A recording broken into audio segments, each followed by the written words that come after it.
Nang bumubulong ang hangin sa paligid ng malaking mansyon, kasabay ng mahinang ugong ng mga alon sa di kalayuan, tila ba unti-unting bumabalik ang aking hininga. Ligtas na kami. Nakalayo sa kaguluhan at putukan kanina. Pero ang katahimikan na ito ay hindi nagbibigay ng kapanatagan sa aking dibdib. Sa halip, mas lalo pa itong nagpaparamdam ng pag-iisa, ng kahinaan. Katabi ko si Miss Reyes, ang babaeng nagligtas sa akin kanina. Ang kanyang presensya ay tila yelo.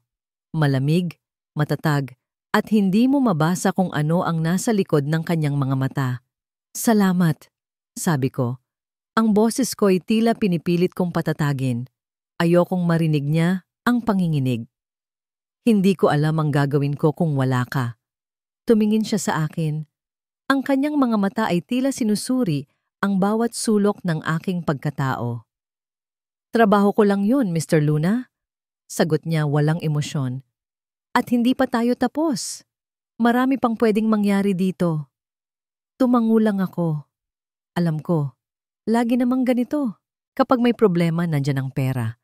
Ang mga tao na kayang ayusin ito. Pero hindi nila kayang ayusin ang nararamdaman ko. Ang takot na ito na tila kumakagat sa akin sa tuwing dumidilim ang paligid. Ang pangamba na baka may kung anong sumunod sa akin mula sa anino. Habang naglalakad kami sa loob ng mansyon, pinagmasdan ko si Miss Reyes. Ang bawat galaw niya ay kalkulado, mapagmatyag, parang mandaragit na nagbabantay sa kanyang teritoryo. Pero may mga sandali na nakikita ko ang bakas ng pagod sa kanyang muka, ang bahagyang pagkunot ng kanyang noo. Hindi siya perpekto tulad ng inaakala ko. Mayroon din siyang pinagdadaanan. May problema ba? Tanong niya bigla. Tila nahulaan ang iniisip ko. Wala, sabi ko agad. Bakit naman magkakaroon? Alam kong hindi ka komportable dito, sabi niya. Ang tingin niya ay diretso sa mga mata ko. Mas mabuti nang sabihin mo na lang kung ano ang nararamdaman mo. Napalunok ako. Mahirap itong gawin. Napakahirap. Pero ang pagiging totoo niya ay tila nagbibigay sa akin ng lakas. Ayoko lang talaga sa madilim, sabi ko. Ang boses ko'y halos pabulong na lang. Natatakot ako. Hindi siya nagtawa. Hindi siya nang alipusta. Tinitigan niya lang ako. At sa kauna-unahang pagkakataon, nakakita ako ng bahagyang pagbabago sa kanyang ekspresyon. Hindi ko alam kung awa ba yun o pag-unawa. Maya-maya, biglang namatay ang lahat ng ilaw sa buong mansyon. Isang malakas na "Arg!" ang kumawala sa akin. Napapikit ako ng mariin, halos nanginginig na sa aking kinatatayuan. Narinig ko ang paggalaw ni Miss Reyes. Mr. Luna? Sebastian? Tawag niya. Okay ka lang ba? Oo. Oo, sabi ko. Kahit hindi totoo, kailangan kong maging matatag. Ingatan mo ang sarili mo, Miss Reyes. Baka may pumasok. Huwag kang mag-alala, sabi niya. Ang boses niya ay mas malapit na ngayon. Hindi nila tayo magagalaw. Pero habang nakatayo ako roon, sa gitna ng kadiliman na tila humihigop sa akin, hindi ko maiwasang isipin na ang pinakamalaking panganib ay hindi galing sa labas, kundi galing mismo sa loob ko. Bigla, isang malakas na kalabog ang narinig mula sa ibabang palapag. Sumunod ang tunog ng nababasag na salamin. Napamulat ako. Si Miss Reyes ba yun? O sila na ba ang mga kalaban?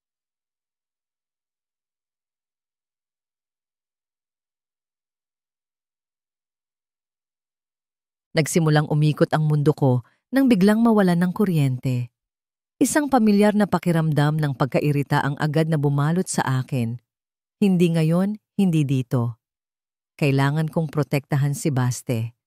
At hindi ko magagawa yon kung nakatulala lang siya sa dilim dahil sa takot. Mr. Luna?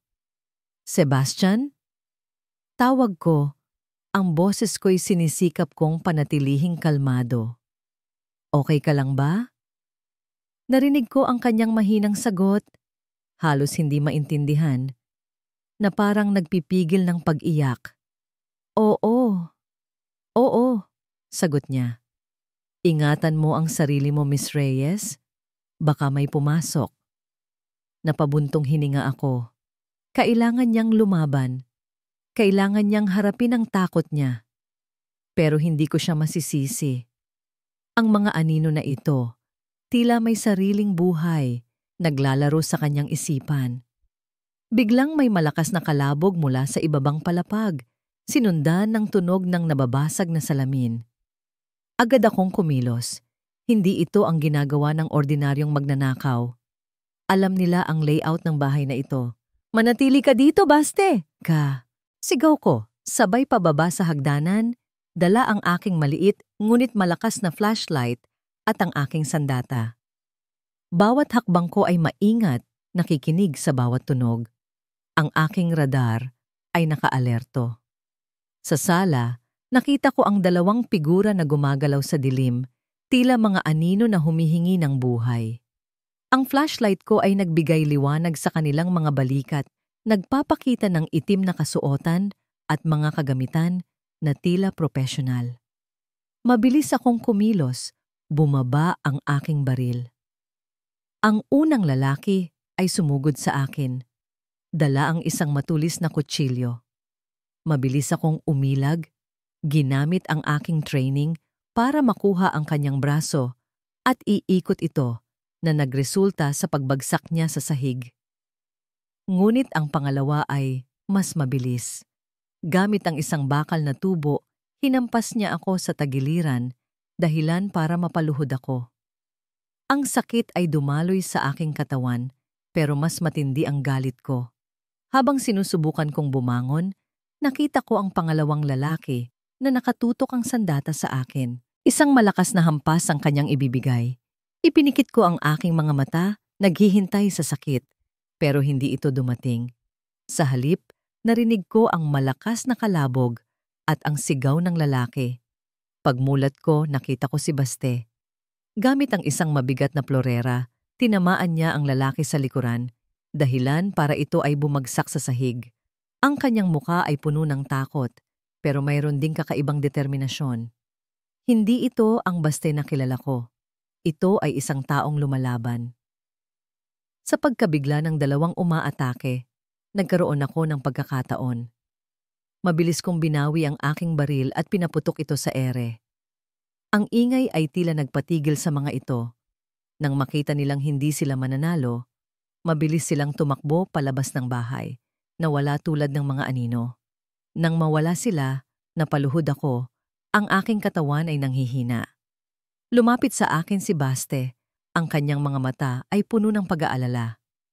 Miss Reyes, okay ka lang? Tumango ako, humihinga ng malalim. Oo, salamat sa iyo, Luna. Tinitigan ko siya. Ang lalaking kinatatakutan ng dilim, ang lalaking tila walang silbi sa gitna ng kaguluhan, ay siya pa palang nagligtas sa akin. May kakaiba sa kanya, may lakas na hindi ko nakita kanina. Habang pinupulot ko ang aking flashlight na nahulog sa sahig, may napansin akong isang bagay na nahulog mula sa bulsa ng isa sa mga umaatake kanina. Isang maliit na bagay na kumikinang sa dilim. Isang bakal na kuy ng damit. May kakaiba itong disenyo. Isang logo. Isang logo na pamilyar sa akin. Ang logo ng organisasyon ni Silas. Napatingin ako kay Baste, na ngayon ay nakatitig sa akin. Ang kanyang mukha ay malumanay. Anong nangyari? Tanong niya. Pero ang isip ko ay nasa logo na iyon. Hindi ito simpleng pag-atake. May mas malalim na kahulugan ito. At ang koneksyon nito kay Silas, hindi ko maintindihan. Pagkatapos ng kaguluhan, bumalik sa dati ang mga ilaw. Ngunit ang katahimikan na bumalot sa mansyon ay iba na. Hindi na ito ang tahimik na katahimikan ng pag-iisa, kundi isang tahimik na puno ng mga hindi nasasabing tanong. Nakita ko si Belle na hawak ang isang maliit na bagay, nakatitig dito na parang may nakita siyang multo. Ano yan? Tanong ko, lumalapit sa kanya. Nakita mo ba kung sino sila? Umiling si Belle. Ang kanyang mga mata ay hindi pa rin maalis sa hawak niya. Hindi ko sila masyadong nakita, pero may nakuha akong ebidensya. Itinaas niya ang kumikinang na bagay. Isang cufflink. Ang disenyo nito ay pamilyar. Mayroon akong ganitong set. Regalo ni... Mukhang pamilyar yan, sabi ko. Hindi sigurado. Kilala ko ang gumagawa nito, mahinang sabi ni Belle.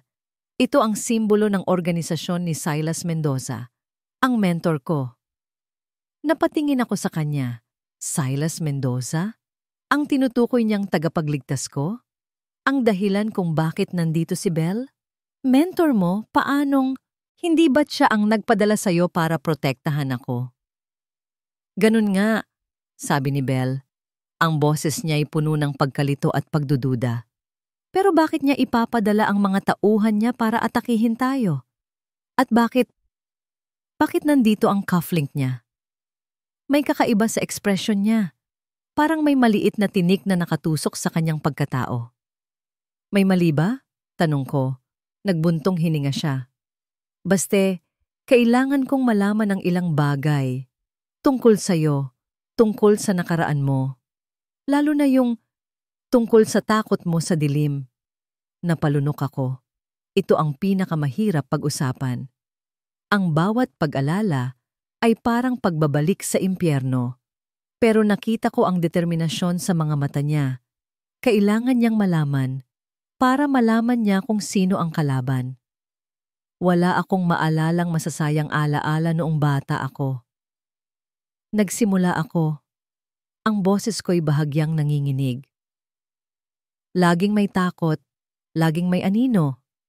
Mayroon akong isang yaya noon. Napaka-istrikto niya. Palagi niya akong pinaparusahan sa maliliit na bagay. At ang pinakamasakit, ang pinakakinatatakutan ko ay kapag pinapatay niya ang ilaw. Iiwan niya ako sa dilim, mag-isa. Natahimik ako, hinihingal. Ang bawat salita ay parang dinudurog ang puso ko. Tinitigan ako ni Belle. Ang kanyang mga mata ay puno ng hindi ko alam kung awa ba o pag-unawa. Alam mo ba kung sino siya? Tanong niya. Hindi ko na maalala ang mukha niya, sabi ko. Pero ang pakiramdam ng kawalan ng pag-asa sa dilim, hindi ko makalimutan. Biglang tumunog ang cellphone ni Belle. Agad niya itong kinuha at nang makita niya ang caller ID, tila nanigas ang kanyang buong katawan. Si Silas. Belle, sabi ng boses ni Silas mula sa kabilang linya. Tila kalmado pero may bahid ng panganib. Nakita mo na ba ang gusto mong malaman? Nanginginig ang kamay ni Belle habang hawak ang cellphone. Silas, anong nangyayari? Ang cufflink na yan, sabi ni Silas. Tawa niya ay parang bumubulong na ahas. Kilala mo ba kung sino ang kapatid kong kambal? Siya ang nag-aalaga sa'yo noon, hindi ba? Siya ang nagbigay sa'yo ng mga magic lessons sa dilim. Nanlaki ang mga mata ko. Kapatid na kambal ni Silas? Ang yaya ko? Hindi maaari. Hindi ko alam na ang kapatid ko pala ang nagdulot sa'yo ng ganitong pagdurusa, Belle. Nagpatuloy si Silas. Ang boses niya'y puno ng kunwaring lungkot. Pero alam mo ba? Nakikita ko ang sarili ko sa kanya. Ang pagnanais na gumanti sa mga nanakit sa amin. Sa mga nagbigay sa amin ng sakit. Tumingin sa akin si Belle. Ang kanyang mukha ay tila nababalot ng malaking katanungan at pagtataksil. At alam mo ba, Belle? Dagdag ni Silas, ang kanyang boses ay naging mas malamig. Narinig ko rin ang tungkol sa kasintahan mong namatay. Ang aksidente daw na yon. Sigurado ka bang aksidente lang yon? O baka naman may kinalaman ka rin dito? Tulad ng pagiging malapit mo sa mga taong nagdulot ng sakit sa pamilya ko? Napasigaw ako. Huwag mong sabihin yan. Pero tila hindi na nakikinig si Belle. Nakatingin lang siya sa kawalan, ang kanyang mga mata ay puno ng sakit at pagkalito. Biglang nagring muli ang cellphone ni Belle. Isang text message. Mula kay Silas. Nakalagay doon ang isang litrato. Si Silas at ang kanyang kambal na kapatid, magkapareho ang mukha. At sa tabi nito, isang imahe ng isang babae na nakatayo sa isang madilim na kwarto. Isang babae na kamukha ng yaya na inilarawan ko. "Belle," sabi ko, ang aking boses ay halos hindi na marinig. Anong ibig sabihin nito? Pero hindi siya sumagot. Nakatingin lang siya sa litrato, ang kanyang mukha ay parang nawalan ng kulay. Tila ang lahat ng kanyang pinaniniwalaan ay gumuho.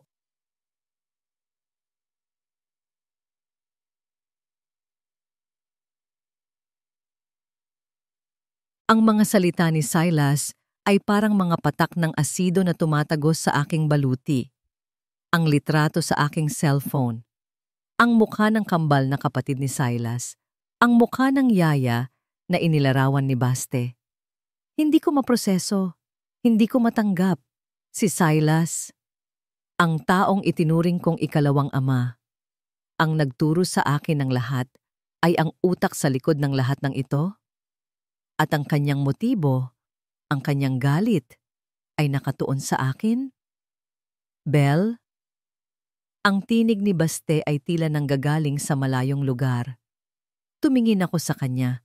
Ang kanyang muka ay puno ng pag-aalala, ng pagkalito.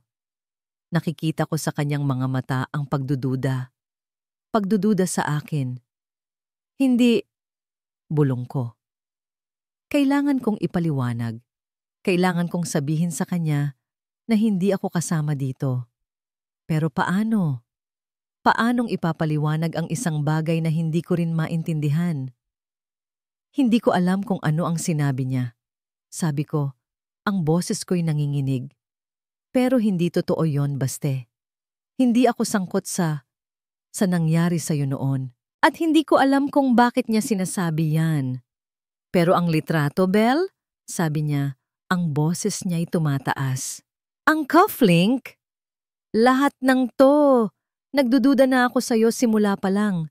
Lagi kang may tinatago. Lagi kang may hindi sinasabi. Ramdam ko ang pader na unti-unting tumataas sa pagitan namin. Ang pagdududa sa kanyang mga mata ay mas masakit pa kaysa sa anumang armas. Si Silas, ginagamit niya ang lahat. Ang aking nakaraan, ang kanyang nakaraan, ang aming mga kahinaan. Habang nag-uusap kami, may narinig kaming mahinang tunog sa labas. Si Baste, kahit nahalata ang pagdududa sa kanyang muka, ay agad na naging alerto. Kinuha niya ang flashlight. "Anong yon?" tanong niya. "Mukhang may paparating," sabi ko. Mabilis na inilabas ang aking baril. "Sigurado ka bang hindi ka kasama sa kanila?" tanong niya. Ang kanyang mga mata ay matalim na nakatingin sa akin. "Baste, kailangan nating magtulungan ngayon," sabi ko. Ang aking puso ay naninikip. Hindi ito ang oras para magdudahan tayo. Pero tila hindi niya ako naririnig. Ang kanyang isip ay nasa ibang lugar na. Nakikita ko ang pag-aalinlangan sa kanyang mukha. Ang pagtataksil na nararamdaman niya. Biglang may malakas na pagsabog mula sa labas ng gate. Sinundan ito ng sunod-sunod na putukan. Hindi sila basta-basta. Sila ang mga tauhan ni Silas at mukhang mas marami sila ngayon. "Kailangan nating umalis dito," sabi ko. Hinuhugot si Baste papalayo sa bintana. "Sumunod ka sa akin." Pero tumanggi siya. "Hindi," sabi niya. Ang kanyang tinig ay puno ng determinasyon. "Hindi ako aalis dito hanggat hindi ko nalalaman ang lahat." "Hindi mo naiintindihan, Baste. Nakaset up lang tayo." Sigaw ko, ang boses ko'y nagiging desperado. Nakita ko ang pagbabago sa kanyang mukha. Tila may nag-click sa kanyang isipan. "Ikaw ang may alam," sabi niya. Ang kanyang tinig ay puno ng hinala. "Ikaw ang may kinalaman dito." Bago ko pa man masabi ang kahit ano, mabilis siyang lumabas ng kwarto. Iniwan akong mag-isa sa gitna ng papalapit na panganib. Napaluhod ako. Si Silas, Nagtagumpay siya. Nahati niya kami. At ngayon, habang ang mga putok ng baril ay papalapit, alam kong ang pinakamalaking laban ay hindi sa labas, kundi sa pagitan ko at ng lalaking hindi na makapaniwala sa akin. Ang bawat hakbang palayo kay Belle ay tila bawat hibla ng aking pag-asa na nasisira. Ang mga salita niya, ang kanyang mga kilos, ang mga misteryong bumabalot sa kanya. Lahat ay nagtuturo sa iisang direksyon, pagtataksil. Hindi ko alam kung anong laro ang nilalaro niya, pero hindi ko na kaya pang magtiwala. Hindi pagkatapos ng lahat ng pinagdaanan ko. Ang takot na ito, ang galit na ito, ay tila nagbibigay sa akin ng lakas na hindi ko alam na mayroon ako. Habang papalayo ako sa mansyon, papalapit sa tunog ng mga putok ng baril, mas lalo kong nararamdaman ang tensyon. Parang may kung anong humihila sa akin papalapit sa panganib. Nakita ko ang mga sasakyan na pumalibot sa mansyon, ang mga lalaking armado, ang kanilang mga mukha ay walang emosyon. Alam kong sila ang mga tauhan ni Silas. Sino ang pinoprotektahan mo ngayon, Luna? Isang tinig ang narinig ko mula sa kadiliman. Si Silas.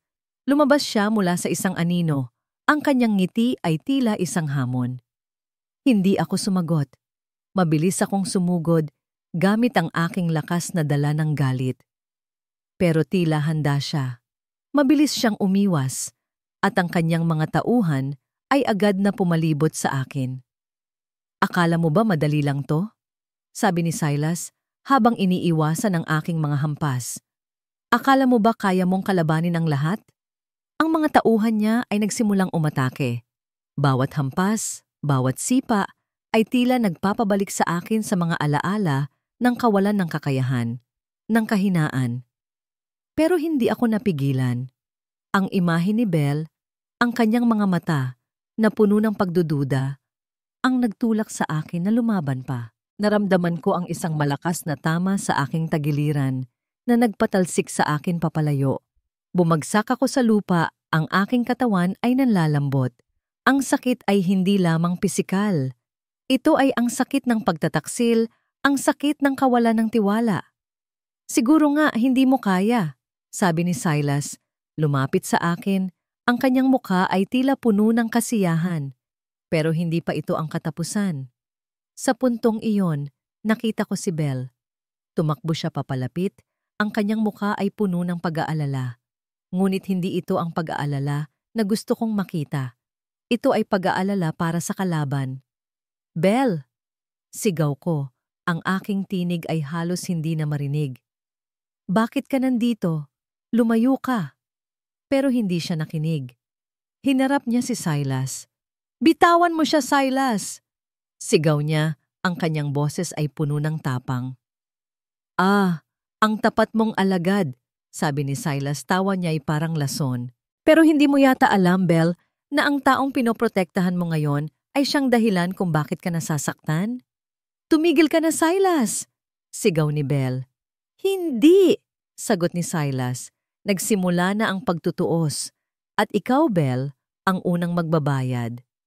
Tumingin siya sa kanyang mga tauhan. Dalhin niyo siya, utos niya. Bago pa man ako makakilos, naramdaman ko ang mga kamay na humihila sa akin, pinipigilan ako. Nakita ko si Belle na lumalaban. Ang kanyang mga mata ay puno ng determinasyon, pero napapalibutan siya ng mga tauhan ni Silas. Belle! Sigaw ko, sinusubukang kumawala. Hindi kita kailangan. Ang sigaw niya, pero ang kanyang mga mata ay nagsisigaw ng kabaligtaran. Umalis ka na, baste! Ang mga salitang iyon ay tumusok sa akin na parang libu-libong kutsilyo. Hindi kita kailangan. Ang taong gusto kong pagkatiwalaan, ang taong gusto kong protektahan, ay ang taong nagsabi na hindi niya ako kailangan. Bumigay ang aking katawan. Ang lahat ng lakas ko ay nawala. Ang dilim ay unti-unting bumabalot sa akin, hindi na lang mula sa labas, kundi mula na rin sa loob. Naramdaman ko ang huling sigaw ni Belle bago ako tuluyang lamunin ng kawalan. Ang sigaw ni Baste na, Belle, hindi kita kailangan, ay tumagos sa akin na parang kidlat. Pinipigilan ang mga luha. Napilitan akong sumigaw ng mga salitang hindi ko nais sabihin. Kailangan niyang mabuhay. Kailangan niyang makalayo sa gulo na ito. Kahit pa ang kapalit nito ay ang kanyang pagkamuhi sa akin. Tumigil ka na, Silas! Sigaw ko, inilalabas ang lahat ng aking galit at pagkadismaya sa kanya. Tumayo ako sa pagitan ni Baste na nawalan na ng malay at ni Silas. Tapos na ang laro mo! Ngumisi si Silas. Tapos na? Hindi pa nga nagsisimula, Belle. Nakita mo naman, hindi ba, ang kahinaan ng mga taong pinili mong protektahan. Lumapit siya sa akin, ang kanyang mga mata ay puno ng mapanuksong tingin. At ikaw ang pinakamalaking pagkakamali ko. Pinaniwalaan kita. Binigyan kita ng lahat. At ito ang iginanti mo? Hindi ako ang nagkasala, Silas. Sabi ko, ang aking boses ay matatag. Ikaw ang naghasik ng galit. Ikaw ang naglaro ng mga buhay ng tao dahil lang sa sarili mong pait. Pait? Tumawa siya. Alam mo ba kung ano ang naramdaman ko nang malaman ko na ang kapatid ko, ang tanging nakakaintindi sa akin, ay siya palang nagdulot ng matinding trauma sa batang iyon? Ang batang inalagaan niya noon?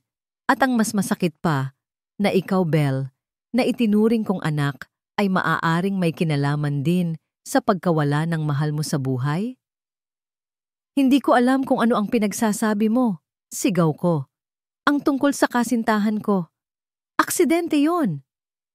Aksidente? Umalingaw-ngaw ang tawa ni Silas.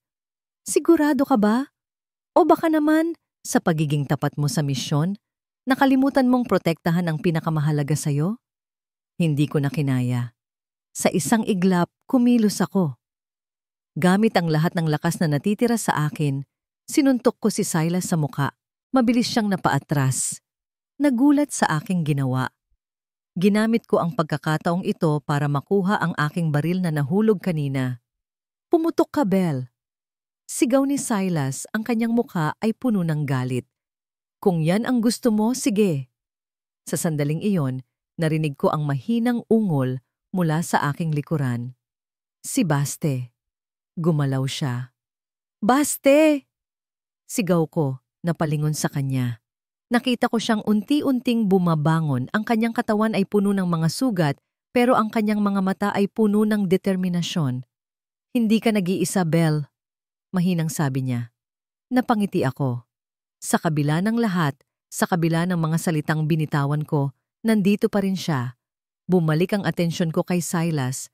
Alam kong hindi siya susuko ng ganun na lang. Kailangan kong tapusin ito. Hindi ako ang kaaway mo, Silas. Sabi ko, itinutok ang baril sa kanya. Ang kaaway mo ay ang sarili mong galit, ang sarili mong kadiliman. Maling-mali ka! Sigaw niya, sabay hagis ng isang maliit na bagay sa sahig, isang granada.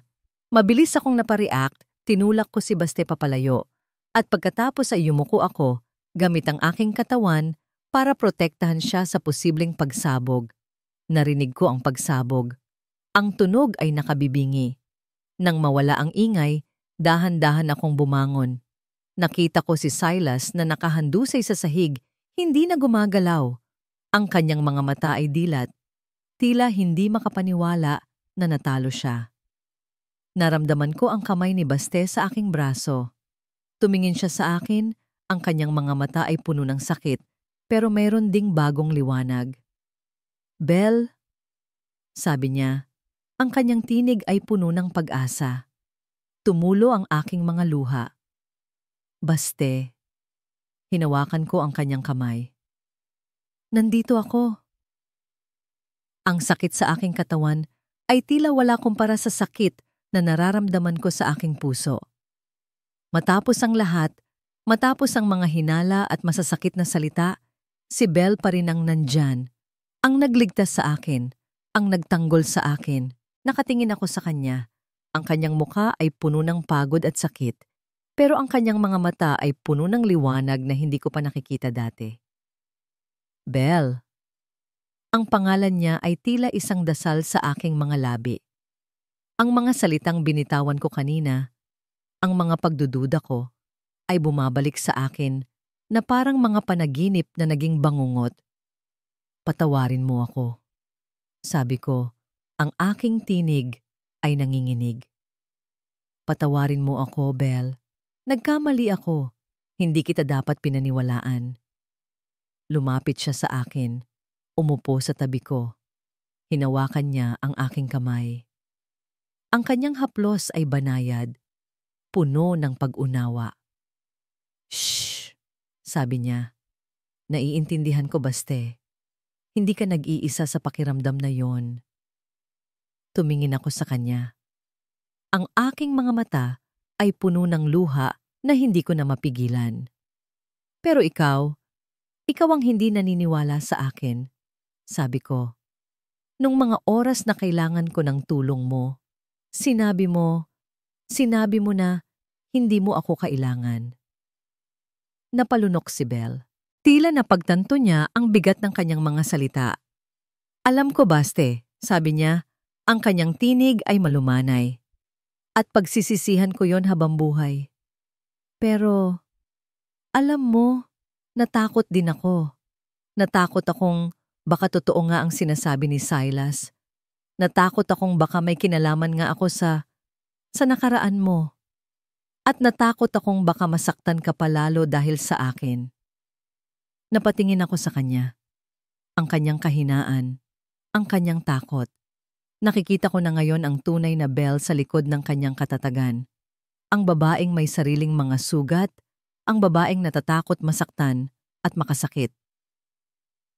Hindi mo kasalanan yon, Belle, sabi ko, hinigpitan ng hawak sa kanyang kamay. Ang kasalanan ay nasa kanila, sa mga tulad ni Silas, sa mga gumamit ng ating kahinaan para paghiwalayin tayo. Nagkatinginan kami. Sa mga mata ng isa't isa, nakita namin ang pag-unawa, ang pagpapatawad, at ang pagmamahal na unti-unting sumisibol mula sa abo ng aming nakaraan. Belle, sabi ko, ang aking puso ay puno ng pag-asa. Nandito pa ba ang takot mo sa dilim? Ngumiti siya ng bahagya. Mayroon pa, sabi niya. Pero hindi na ito kasing tindi ng dati. Sa piling mo, parang mas kaya ko nang harapin. Ganun din ako, sabi ko. Nandito pa ang takot ko sa dilim. Pero, simula ngayon, Belle, hindi na ako mag-iisa. Hinawakan niya ang aking pisngi. Ang kanyang haplos ay nagbigay sa akin ng init na matagal ko nang hinahanap. Lalabas na tayo dito, sabi niya. Maghahanap tayo ng bagong simula, tayong dalawa. Tumango ako. Ang paghilom ay mahaba at mahirap na proseso. Pero sa tabi niya, alam kong kaya namin. Ang mga sugat namin, ang aming mga nakaraan, ay hindi na magiging hadlang. Sila na ang magiging pundasyon ng aming bagong buhay. Ang pag-alis sa isla ay tila pag-alis sa isang bangungot. Hindi kami bumalik sa Maynila. Hindi kami bumalik sa mundong kinagisnan namin. Sa halip, pumili kami ng isang tahimik na bayan sa timog, isang lugar kung saan ang mga tao ay nakangiti lang at ang pinakamalaking balita ay ang pagdating ng bagong huli ng mga mangingisda. Dito, nagsimula kaming muli. Lumipas ang ilang linggo. Ang mga sugat ni Baste ay unti-unting naghihilom, pisikal man o emosyonal. Ang dating Taifu na laging natatakot sa dilim ay unti-unting natututong mabuhay sa liwanag. Halos hindi na siya nagpapakita ng takot kapag lumulubog ang araw. Minsan, kapag nagdidilim na ang paligid, hinahanap niya ang aking kamay. Hindi para humawak sa takot, kundi para sa kasiguraduhan, para sa koneksyon. Belle, tawag niya isang gabi habang nakaupo kami sa labas ng aming maliit na kubo, pinapanood ang mga bituin na nagsisimulang mamukadkad sa langit. Alam mo ba? Dati, ang dilim ay kinatatakutan ko, parang kulungan na walang katapusan. Ngumiti ako, inilapit ang aking ulo sa kanyang balikat. Pero ngayon, sabi niya, hinigpitan ng hawak sa aking kamay. Ngayon, Ang dilim ay parang yakap lang, lalo na kapag kasama kita. Napapikit ako, nagpapasalamat sa bawat sandali. Sa wakas, nararamdaman ko na ang tunay na kapayapaan. Hindi ang kapayapaan na dala ng pagtakas, kundi ang kapayapaan na dala ng pagharap at pagtanggap. Sa kabila ng lahat, minsan ay hindi ko maiwasang isipin ang nakaraan. Ang mga panganib, ang mga kasinungalingan, ang mga taong nagtangka sa buhay namin. Napansin ni Baste ang pagbabago sa aking ekspresyon. May iniisip ka ba? Tanong niya. Umiling ako. Wala naman, iniisip ko lang kung gaano tayo kaswerte. Hindi swerte, Belle, sabi niya. Pagkakataon. Binigyan tayo ng pagkakataon na baguhin ang lahat. Pagbabago. Yan ang tunay na nangyari sa amin. Hindi na ako ang malamig na ahente na puro trabaho lang. At hindi na siya ang mahinang taifu na laging nagtatago. Naging kami. Isang kami na natututong magmahal at magtiwala muli. Minsan, may dumating na cellphone message mula sa isang hindi kilalang numero. Isang simpleng tanong, "Kumusta ka na, Belle? Tapos na ang misyon. Kailan ka babalik?" Hindi ko alam kung sino ang nagpadala nito. Isa sa mga dating kasamahan ko? O baka naman, galing pa rin sa anino ng nakaraan? Hindi ko ito sinagot. Binura ko lang ang mensahe. Hindi na mahalaga. Ang mundo ko ay nandito na. Kasama si Baste. Sa tabi ng dagat, sa ilalim ng mga bituin. Lumipas pa ang ilang buwan. Ang aming buhay dito sa maliit na bayan sa tabi ng dagat ay naging isang malumanay na himig. Ang mga dating alaala ng panganib at takot ay unti-unti nang nagiging malabong mga anino na lamang. Ang pinakamahalaga sa amin ngayon ay ang bawat sandali na magkasama kami. Madalas, nakaupo kami sa dalampasigan, pinapanood ang paglubog ng araw. Ang dating manhid na puso ko ay napuno na ng init. Ang pagmamahal ko kay Belle ay hindi na lang basta pagmamahal. Ito na ang aking pinagkukunan ng lakas, ang aking kanlungan. "Belle," sabi ko isang hapon, habang nakayakap ako sa kanya, "Naaalala mo pa ba nung una tayong nagkita?" Napangiti siya. "Paano ko makakalimutan? Muntik mo na akong barilin dahil sa pagmamadali ko." Tumawa ako. "Oo nga. At ako naman, muntik na akong mamatay dahil sa mga tauhan ni Silas. Tapos, ikaw pa ang inisip kong kalaban." Niyakap niya ako ng mas mahigpit. "Lahat yon tapos na, Baste. Ang mahalaga, nandito na tayo." Totoo. Ang mga sugat ay naghilom. Hindi man tuluyan, pero natutunan na naming mabuhay kasama ang mga ito. Ang takot ko sa dilim ay halos nawala na. Minsan, kapag pinapatay ko ang ilaw sa aming silid, si Belle pa ang nagtatanong kung okay lang ako. At sasagutin ko siya ng ngiti, hawak ang kanyang kamay. Hindi kami naghahanap ng karangyaan. Hindi kami naghahangad ng kapangyarihan. Ang tanging hiling namin ay ang kapayapaan. Ang simpleng buhay na magkasama. Si Belle, na dati tila bato sa katatagan, ay natagpuan na rin ang kanyang kahinaan at iyon ay ako. At ako naman, ang dating mahinang si Baste ay natagpuan ko ang aking lakas. Sa kanya. Isang araw habang naghahanda si Belle ng hapunan sa aming kusina, tinawag niya ako. "Baste, tingnan mo to." Lumapit ako. May hawak siyang isang maliit na pregnancy test. Positibo. Napatulala ako. Pagkatapos ng lahat ng hirap, pagkatapos ng lahat ng dilim na pinagdaanan namin, ito ang liwanag na pinakahihintay namin.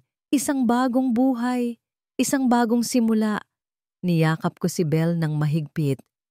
Magiging tatay na ako, bulong ko. Ang aking tinig ay nanginginig sa emosyon. At ako, magiging ina, sagot niya, humihikbi sa saya. Doon, sa maliit naming kusina, sa gitna ng amoy ng sinangag at isda, Alam kong natagpuan namin ang tunay na kahulugan ng pag-ibig. Ang pag-ibig na nagpapagaling. Ang pag-ibig na nagbibigay pag-asa. Ang pag-ibig na lumikha ng aming bagong umaga. Hinawakan ko ang kanyang kamay. Ang aming mga mata ay nagtagpo. Sa mga sandaling iyon, sa piling ng babaeng minamahal ko, sa pag-asang dala ng aming magiging anak, alam kong hindi na kami kailanman magiging katulad ng dati. Kami ay nabago. Kami ay gumaling. Kami ay nagmahal. At iyon ang pinakamahalaga sa lahat.